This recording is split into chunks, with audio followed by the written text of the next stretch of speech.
बात तो सभी को स्पष्ट है कि हमारे योगियों के पास कुछ ऐसे तरीके थे, ऐसे सिद्धांत थे, ऐसा विज्ञान था जिसका प्रयोग करके उन्होंने अपनी शारीरिक मानसिक क्षमताओं को विकसित कर लिया। यहां तक कि उन्होंने आयु का प्रभाव, उम्र का प्रभाव जो व्यक्ति के ऊपर पड़ता है उसको भी नियंत्रण में कर लिया। लेकिन आप यहां पर ध्यान दें कि जो तरीके उन्होंने प्रयोग किए वो केवल उन्होंने अपने तक ही सीमित नहीं रखे, उन्होंने वो सभी के लिए उपलब्ध भी कराए, वो सिद्धांत साझा भी किए। हमें चाहिए कि हम उन तरीकों को समझें और उनका प्रयोग करके हम अभूतपूर्व जो लाभ प्राप्त कर सकते हैं वो लाभ प्राप्त करें। आज का हमारा मार्गदर्शन इसी विषय में है और आज हम बात कर रहे हैं प्राण ऊर्जा के विषय में। हठ योग का ये मूल सिद्धांत है। हठ योग मैं कहूंगा कि इसी के ऊपर टिका हुआ है। अगर प्राण ऊर्जा का प्रयोग आप नहीं कर रहे हैं तो आप हठ योग को ठीक से नहीं समझ रहे हैं। उपनिषद आदि में भी प्राण ऊर्जा के विषय में विस्तार पूर्वक बताया गया है। इसको आप कुछ इस तरीके से समझ सकते हैं कि एक ब्रह्मांडीय ऊर्जा है जो कि आपके चारों तरफ फैली हुई है। आप उस ऊर्जा को ग्रहण करते हैं और उसी से आपके शरीर का हर एक अंग चलता है, आपके शरीर की हर एक प्रक्रिया चलती है, यहां तक कि आपके विचार भी उस प्राण ऊर्जा के आधार पर ही चलते हैं। अगर आपको पर्याप्त मात्रा में प्राण ऊर्जा नहीं मिलती है या फिर यूं कहें कि आप उसे पर्याप्त मात्रा में ग्रहण नहीं करते हैं तो उसका स्पष्ट प्रभाव आपके शरीर पर, आपके शरीर के अंगों पर, आपके विचारों पर, मानसिक स्थिति पर देखने को मिलेगा। आपके चारों ओर पर्याप्त मात्रा में ये ऊर्जा उपलब्ध है। इस प्राण ऊर्जा को आप कितना ग्रहण कर सकते हैं वो आपके ऊपर निर्भर करता है। अगर आप इस प्राण ऊर्जा को अधिक मात्रा में ग्रहण कर लेते हैं तो आपके शरीर के अंदर कार्य करने वाले जो 5 प्राण है वो विकसित हो जाते हैं और ये प्राण ऊर्जा का स्तर आपके अंदर बढ़ना शुरू होता है। और जितना जितना ये प्राण ऊर्जा का स्तर बढ़ेगा आपके शरीर की क्रिया क्षमता भी उतनी ही बढ़नी शुरू हो जाएगी। आप ज्यादा आत्मविश्वास से युक्त हो जाएंगे, आप ज्यादा बेहतर तरीके से सोच सकेंगे। आपने देखा होगा कि एक जैसी परिस्थिति में एक व्यक्ति टूट जाता है और एक सक्षम होकर के खड़ा रहता है। इसका कारण क्या है कि जो सक्षम है उसके अंदर प्राण ऊर्जा का विकास हो चुका है, उसके अंदर अधिक प्राण ऊर्जा है। ऐसे ही आप शारीरिक तल पर भी समझ सकते हैं। एक जैसी स्थिति में एक व्यक्ति का शरीर उसका साथ नहीं देगा और दूसरे व्यक्ति का शरीर और अधिक पुष्ट हो जाएगा, बलशाली हो जाएगा और उन कार्यों को बहुत अच्छे से कर सकेगा। क्यों हो रहा है? क्योंकि इसमें भी प्राण ऊर्जा की मात्रा अधिक है। इसे आप ऐसे समझ सकते हैं जैसे कि जब इलेक्ट्रिसिटी की सप्लाई कम हो जाती है, वोल्टेज कम आते हैं तो जो आपके घर के पंखे हैं वो धीरे चलने शुरू हो जाएंगे और जितनी जितनी इलेक्ट्रिसिटी की सप्लाई बढ़नी शुरू हो जाएगी उतना ही वो तेज चलने लगेंगे, बेहतर तरीके से चलने लगेंगे। इसी प्रकार से अगर आपके शरीर में पर्याप्त मात्रा में प्राण ऊर्जा पहुंचती है तो आपके शरीर का हर एक अंग, और अंग ही नहीं आपकी एक एक कोशिका बेहतर तरीके से काम करना शुरू कर देती है। और जब आपकी कोशिकाएं स्वस्थ होती हैं, बेहतर होती हैं, विकसित होती हैं, बढ़ती हैं, यही तो आपके शरीर की क्षमता को बढ़ाता है, यही तो आपको ऊर्जावान और युवा बनाता है, यही तो आपके शरीर के ऊपर उम्र का प्रभाव ना दिखे आपको ऐसी स्थिति में ले जाता है। यानी कि जितनी अधिक प्राण ऊर्जा होगी उतना ही अधिक स्वास्थ्य होगा, उतनी ही अच्छी सोच होगी, उतना ही सक्षम, बेहतर और शांत आपका मस्तिष्क हो सकेगा। तो इस प्राण ऊर्जा को बढ़ाना है। कैसे बढ़ाना है ये अगर आज के इस मार्गदर्शन में आपने ठीक तरीके से समझ लिया, वो अभ्यास कर लिए और उन नियमों का पालन कर लिया तो निश्चित रूप से आप इतने बड़े बदलाव अपने शरीर पर देखेंगे, इतना अधिक आप अपने आप को मानसिक स्तर पर सक्षम पाएंगे जो आपने आज से पहले कभी अनुभव नहीं किया होगा। अब हम थोड़ा आगे बढ़ते हैं और गहराई से इस विषय को समझते हैं। आप ये समझ लें कि आपके शरीर में ये प्राण किस तरीके से कार्य करते हैं और कौन सा प्राण आपके शरीर के किस हिस्से को प्रभावित करता है।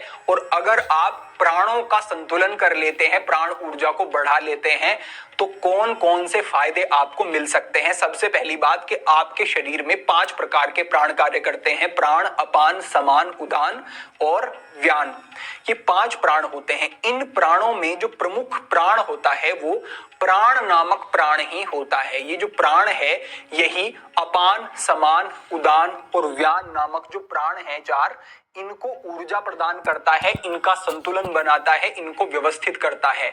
तो अगर आप अपनी प्राण ऊर्जा को बढ़ाना चाहते हैं तो इस प्राण नामक प्राण पर ध्यान देना होगा। और जो ये प्राण है ये आपके कंठ के मूल से लेकर के आपके फेफड़ों के नीचे वाले जो हिस्सा है वहां तक ये काम करता है, यानी कि आपकी छाती का जितना क्षेत्र है उसमें ये प्राण नामक प्राण कार्य करता है। ये किस तरीके से प्रभावित होता है और कैसे इसको विकसित किया जा सकता है? सांसों के माध्यम से। इसीलिए हठ योग के अंतर्गत योगियों ने बार बार प्राणायाम के विषय में बताया है, कहा है कि प्राणायाम का अभ्यास अत्यंत महत्वपूर्ण है और इसे शीर्ष पर रखा है हठ योग में भी। तो आप अगर अपनी सांसों को साध लेते हैं, जो हम आगे बताएंगे कि किस तरीके के अभ्यास करने हैं, तो लाभ मिलेंगे। साथ ही साथ कुछ ऐसी चीजें करते हैं जिससे कि आपकी प्राण ऊर्जा निरंतर बाहर जाती रहती है, निरंतर नष्ट होती रहती है। अगर आप इस प्राण ऊर्जा को नष्ट नहीं करते हैं और प्राणायाम के माध्यम से इसे संचित करते हैं तो ये प्राण विकसित हो जाएगा। और किस तरीके के प्रभाव होंगे ये समझें। I work better under pressure. If you keep telling yourself this, but still end up rushing and stressed, then listen close. प्राण विकसित हो जाएगा और किस तरीके के प्रभाव होंगे ये समझें। पहला हमने बताया कि प्राण नामक जो प्राण है वो कंठ से लेकर के आपके नीचे के क्षेत्र में छाती के यहां तक रहता है। अगर आप ठीक से सांस लेते हैं तो प्राण वायु का स्तर शरीर में बढ़ता है। और आज विज्ञान भी इस बात को मानता है कि अगर आपकी कोशिकाओं तक ठीक मात्रा में ऑक्सीजन पहुंचती है, जो कि प्राण का एक स्थूल रूप है, सूक्ष्म रूप इसका और गहरा हो जाता है और अधिक आपको प्रभावित करता है, लेकिन अगर स्थूल रूप की बात करें तो आप सांस लेते हैं तो प्राण वायु बढ़ती है, शरीर में ऑक्सीजन का लेवल बढ़ता है, कोशिकाओं तक अधिक मात्रा में ऑक्सीजन पहुंचती है तो कोशिकाएं बेहतर तरीके से काम कर पाती हैं। आपके मस्तिष्क को आपके शरीर की जितना आप प्राणवायु अंदर लेते हैं उसका 20% तो आपका दिमाग ही प्रयोग करता है, तो आपका दिमाग भी बेहतर तरीके से काम करना शुरू कर देता है। और अगर आप सांस लेते हैं तो आपका पैरासिम्पैथेटिक नर्वस सिस्टम सक्रिय हो जाता है और आप रिलैक्स अनुभव करते हैं। ये तो अगर हम इसको वैज्ञानिक दृष्टिकोण से देखें तो ये बात है, लेकिन इसमें अब हम थोड़ा और गहरा चलते हैं। और गहरा ये है कि हमने प्राण पर नियंत्रण कर लिया, हमने सांसों के माध्यम से प्राण को साध लिया। अब इससे क्या होगा, जब प्राण वायु शरीर में बढ़ेगी तो इससे अपान वायु संतुलित होगी। अपान वायु का स्थान होता है आपकी नाभि से नीचे की तरफ, ये कार्य करती है, यानी कि आपकी बिग इंटेस्टाइन अपान वायु के अंतर्गत आती है और आपके रिप्रोडक्टिव ऑर्गन्स भी अपान वायु के अंतर्गत आते हैं। अगर आपकी अपान वायु संतुलित नहीं रहती है तो आपको कॉन्स्टिपेशन की समस्या हो जाएगी, गंदगी शरीर में रुकनी शुरू हो जाएगी। आप 2-2, 3-3 बार पेट साफ करने के लिए जाएंगे लेकिन साफ नहीं होगा। 2-2, 3-3 दिन तक कई व्यक्तियों का पेट साफ नहीं होता है, कॉन्स्टिपेशन क्रॉनिक हो जाता है, अपान वायु असंतुलित है। साथ ही साथ पुरुषों में जो यौन समस्याएं बढ़ती जा रही हैं, स्वप्न दोष जैसी नाइट फॉल की समस्या जो आजकल बहुत बढ़ती जा रही है, अपान वायु उसका कारण है। महिलाओं में मेंस्ट्रुअल साइकिल से संबंधित जो समस्याएं होती हैं और अन्य प्रकार के विकार होते हैं, उसमें भी ये कारण है कि अपान वायु असंतुलित होने लगी है। तो अगर अपान वायु असंतुलित होगी तो इस तरीके के प्रभाव दिखेंगे। प्राण वायु के और अपान वायु के बीच में, यानी कि नाभि से ऊपर और आपकी छाती से नीचे, ये जो आपका क्षेत्र है जिसमें कि आपका डाइजेस्टिव सिस्टम आता है, यहां पर कार्य करती है समान वायु। और अगर समान वायु ठीक से काम नहीं करेगी तो आपका पाचन ठीक काम नहीं करेगा। और आज विज्ञान भी कहता है कि माइंड गट कनेक्शन, यानी कि आपके दिमाग का आपके पाचन तंत्र से सीधा संबंध होता है। अगर पेट ठीक नहीं है तो दिमाग ठीक नहीं रह सकता, और दिमाग ठीक नहीं है तो पेट पर उसका प्रभाव पड़ना शुरू हो जाएगा। अनुभव भी किया होगा, दिमाग ठीक नहीं है, स्ट्रेस में है, डिप्रेशन में है, भूख नहीं लगती है ठीक से। क्यों ऐसा हो रहा है? क्योंकि आपका पेट आपके दिमाग से संबंधित है, ये प्रभावित होते हैं एक दूसरे से। तो अगर आप समान वायु को संतुलित कर लेते हैं तो उससे आपका दिमाग भी प्रभावित होगा और आपका पाचन तंत्र भी अच्छा रहेगा, आपकी नाभि सही स्थान पर रहेगी। कई लोगों को नेवल डिस्प्लेसमेंट की समस्या होती है, उसका कारण भी यही है कि समान वायु ठीक नहीं है। आपकी गर्दन से ऊपर का जो क्षेत्र है इसमें कार्य करती है उदान वायु, यानी कि आपकी आंखें, नाक, आपके कान, जीवा, जितने अंग है और मस्तिष्क भी आपका उदान वायु से संचालित होता है। उदान वायु ठीक नहीं है तो समझें कि दिमाग भी ठीक नहीं रहेगा और आपकी इंद्रियां भी गलत तरीके से काम करेंगी, गलत विषयों की तरफ जाएंगी, असंतुलित हो जाएंगी। तो उदान वायु को भी संतुलित हमें करना है। एक प्राण हमारा बचता है जो है व्यान। जो ये व्यान प्राण होता है ये आपके शरीर में जहां पर भी खाली स्थान है वहां पर स्थित होता है, वहां पर कार्य करता है। और जितने ये आपके दूसरे प्राण है इनको बांधने का, इनको जोड़ने का और इन तक ऊर्जा को पहुंचाने का काम ये व्यान करता है।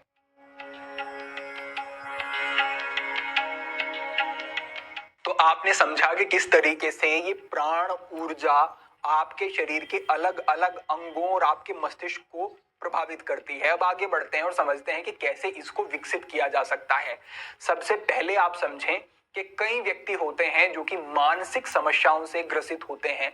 चिंता है, तनाव है, डिप्रेशन है। ऐसी स्थितियों में उन्हें सुझाव दिया जाता है कि आप कहीं प्राकृतिक स्थान पर जाएं, आप कहीं पहाड़ों पर जाएं, आप वहां पर रह करके कुछ समय व्यतीत करेंगे, अच्छा अनुभव होगा। और हमने भी ये देखा है कि ऐसे व्यक्ति अगर प्राकृतिक स्थानों पर जाते हैं तो कुछ ही समय में उनकी मानसिक स्थितियां सुधरनी शुरू हो जाती हैं। ऐसा क्यों हुआ? क्योंकि उनकी मानसिक स्थिति का कारण प्राण ऊर्जा की कमी थी। और ऐसे स्थानों पर, प्राकृतिक स्थानों पर, वन्य क्षेत्रों में, पहाड़ों पर प्राण ऊर्जा बहुत अधिक मात्रा में होती है। तो अगर व्यक्ति वहां पर रहे, कुछ समय बिताए और उसे अनुभव करे तो उसकी प्राण ऊर्जा विकसित होनी शुरू हो जाती है और मानसिक स्थितियां ठीक होनी शुरू हो जाती हैं। ये स्पष्ट रूप से हमने देखा है। तो अगर आप ऐसे प्राकृतिक स्थानों पर जाते हैं, अगर आप वर्ष में 1-2 बार समय निकाल सकते हैं तो अवश्य जाएं, अवश्य रहें। और अगर ऐसी स्थितियां हैं, मानसिक शारीरिक समस्याएं हैं वर्तमान में, तो आप ऐसे स्थानों पर जाकर के रहेंगे, आपको कुछ ही समय में अच्छे लाभ देखने को मिलेंगे। दूसरे स्थान पर किस समय पर आप इस ऊर्जा को अधिक मात्रा में ग्रहण कर सकते हैं, वो है ब्रह्म मुहूर्त का समय। ब्रह्म मुहूर्त में अगर आप उठते हैं, उठ करके आप प्राणायाम करें, आप ध्यान करें, आप अगर और कुछ नहीं तो एकाग्रचित होकर के कमर सीधी करके बैठते मात्र हैं तो उससे भी प्राण ऊर्जा का विकास होना शुरू हो जाएगा। तो ब्रह्म मुहूर्त में आपको उठना है, ये आपको ध्यान रखना है। तीसरे स्थान पर आप ध्यान रखें कि योग मार्ग में 2 बाधक तत्व बताए गए हैं, अत्याहार, प्रजल्पो। अत्याहार यानी कि ज्यादा मात्रा में भोजन ग्रहण करना।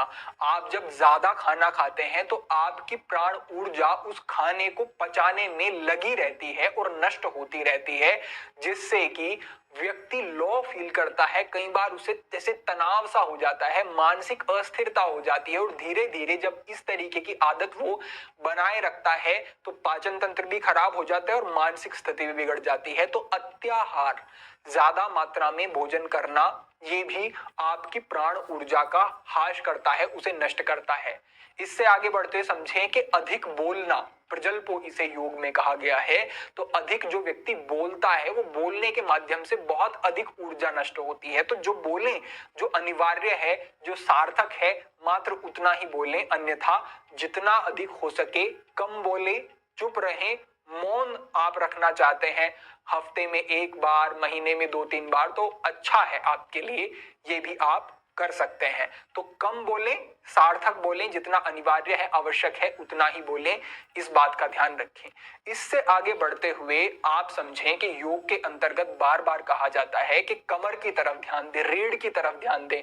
अगर आप रीढ़ को झुका करके इस तरीके से बैठते हैं, कंधे आगे झुका लेते हैं, तो सांस छोटी हो जाती है, आपके लंग्स के ऊपर एक दबाव बना रहता है, प्राण ऊर्जा कम होती है शरीर में। साथ ही साथ जब आप कमर को झुका करके बैठते हैं तो स्वतः ही आपका आत्मविश्वास कम होना शुरू हो जाता है और नकारात्मक विचार आपके ऊपर हावी होने शुरू हो जाते हैं। आज विज्ञान भी मानता है कि पावर पोस्चर, यानी कि अगर आप सीना तान करके सीधे होकर के बैठते हैं, सम्मुख देखते हैं, तो आप अच्छा अनुभव करते हैं, आत्मविश्वास से युक्त अनुभव करते हैं, मानसिक स्थिति बेहतर हो जाती है, शरीर पर प्रभाव अच्छे होते हैं। तो आपको अपनी रीढ़ को सीधा रखना है। आप बैठ करके दिन भर काम कर रहे हैं कंप्यूटर पे, तब भी ध्यान रखें कि रीढ़ को सीधा करके बैठें। और आप अगर आपको स्नीकर्स खरीदने हैं और आपका बजट बहुत कम है, मेरा बजट 1300 रुपए था और 1300 में मैंने मंगाए ये स्नीकर्स। कि रीढ़ को सीधा करके बैठें और आप अगर सिद्धासन, सुखासन, स्वस्तिकासन आदि में बैठना चाहें तो बहुत अच्छा है, अवश्य अभ्यास कर सकते हैं। इसके विषय में हमने पहले मार्गदर्शन किए हैं, वो आप अभ्यास देख सकते हैं पद्मासन, सिद्धासन आदि के विषय में। तो रीढ़ को सीधा करके बैठना है आपको। अब हम आगे बढ़ते हैं और समझ लेते हैं कि कौन से प्राणायाम के अभ्यास वो हैं जो कि प्राण ऊर्जा का विकास कराएंगे आपके शरीर में। सबसे पहला हमारा यहाँ पर अभ्यास है कुंभक का अभ्यास, यानी कि जब आप सांस को अंदर भरते हैं और सांस को अंदर भर के रोकते हैं, इससे अच्छे लाभ मिलते हैं। उदाहरण समझें, आपको कई बार कोई भारी वजन उठाना होता है, कोई कठिन कार्य करना होता है, तो स्वाभाविक ही आप पूरा सांस अंदर भरते हैं, अंदर ही सांस को रोक लेते हैं। क्यों रोका? क्योंकि प्राण वायु की अधिक आवश्यकता है। प्राण वायु शरीर में बढ़ेगी तो प्राण पोषित होंगे, पूरे शरीर में ऊर्जा का संचार हो जाएगा। तो जब आप सांस को अंदर भर के अंदर रोकेंगे तो प्राण ऊर्जा विकसित होगी। पहला अभ्यास है यहाँ पर नाड़ी शोधन कुंभक के साथ। कैसे करना है ये समझ लें। एकाग्रचित होकर के कमर सीधी करके बैठें, अपनी दाईं नासिका को पहले बंद करें और बाईं से धीरे धीरे सांस अंदर भरना शुरू करें।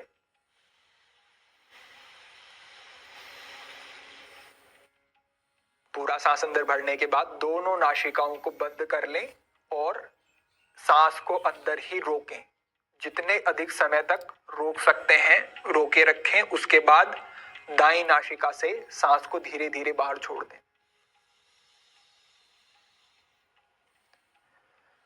ध्यान ये रखना है कि पूरा सांस बाहर छोड़ना है, पूरा सांस अंदर लेना है। फिर से सांस लें,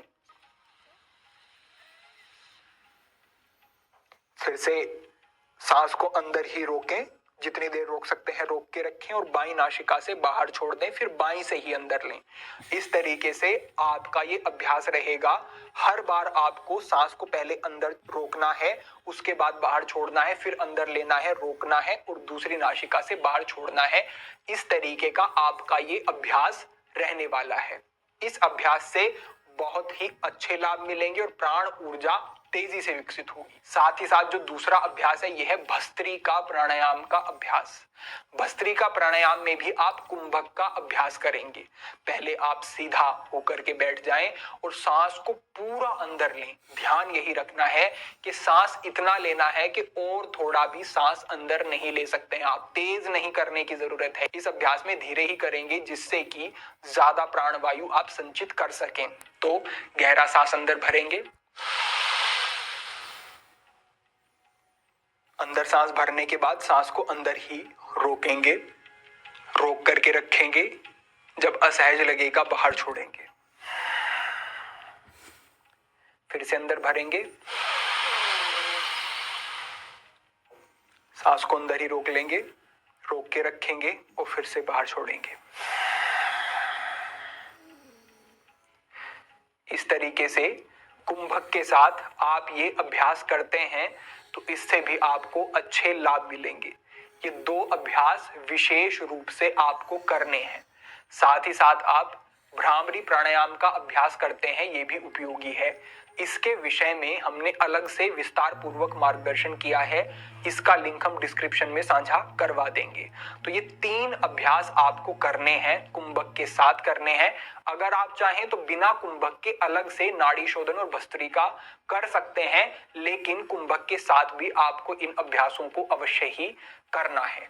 तो इस तरीके से आपको ये प्राणायाम के अभ्यास करने हैं और पीछे बताए गए नियम, उनकी तरफ विशेष सजगता रखनी है, उनका ध्यान रखना है। आप देखेंगे कि बड़े बदलाव आपको अपने शरीर पर ही नहीं, मस्तिष्क पर भी, विचारों पर भी और अपने आत्मविश्वास के स्तर पर भी देखने को मिलेंगे। शरीर में ऊर्जा का संचार हो जाएगा। आप अपने आप को अधिक सक्षम, अधिक स्थिर अनुभव करेंगे। ब्रह्मचर्य का पालन आप सहजता से कर सकेंगे। पुरुष हो स्त्री हो, ब्रह्मचर्य का पालन करना भी अनिवार्य है, तभी आप और अच्छे लाभ प्राप्त कर सकेंगे। हर तरीके से आपको अगर बेहतर अनुभव करना है तो इस प्राण ऊर्जा को विकसित करने की तरफ विशेष ध्यान दें। तो ये आज का हमारा मार्गदर्शन था जिसमें हमने विस्तार पूर्वक प्राण के सिद्धांत को समझा। अपेक्षा है आपको पूरी बात ठीक तरीके से समझ आई होगी। भविष्य में अन्य महत्वपूर्ण विषयों पर